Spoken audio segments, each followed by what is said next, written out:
Hello everyone and welcome to my YouTube channel. Today we are going to discuss how to fix your Apple ID has been disabled for assistant contact iTunes or support at www.apple.com support iTunes and etc. So if you find this kind of error, so how you can fix that? For this, what you have to do, you have to simply watch this video completely as written in the error.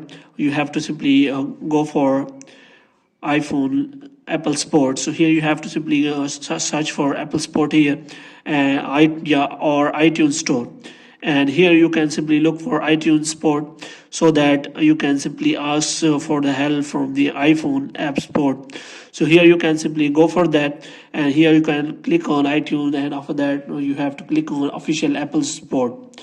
So here you can simply describe your problem to Apple Sport.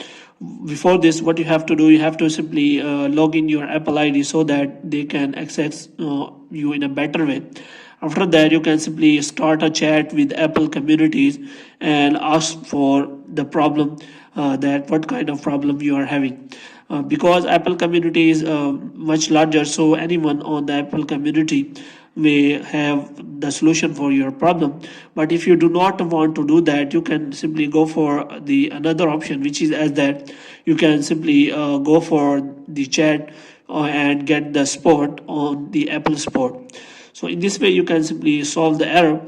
After that, if the problem is still there, you can simply go for the next step, which is as that you can simply check whether your internet connection is working properly or not, which means if you are connected to Wi-Fi router or not.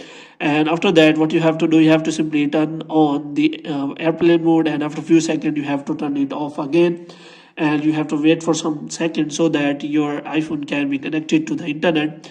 And after that, what you have to do, you have to make sure that you do not have change your Apple ID password, because if you change your Apple ID password recently many times, then you can simply get that error. So you have to make sure that you do not change your Apple ID password or anything like that, or information on Apple ID, because this kind of activity can result in disable of the ID of on your iPhone. So in this way you can simply solve the error. So hope you have liked this video. If you get more videos like these, you can subscribe our channel.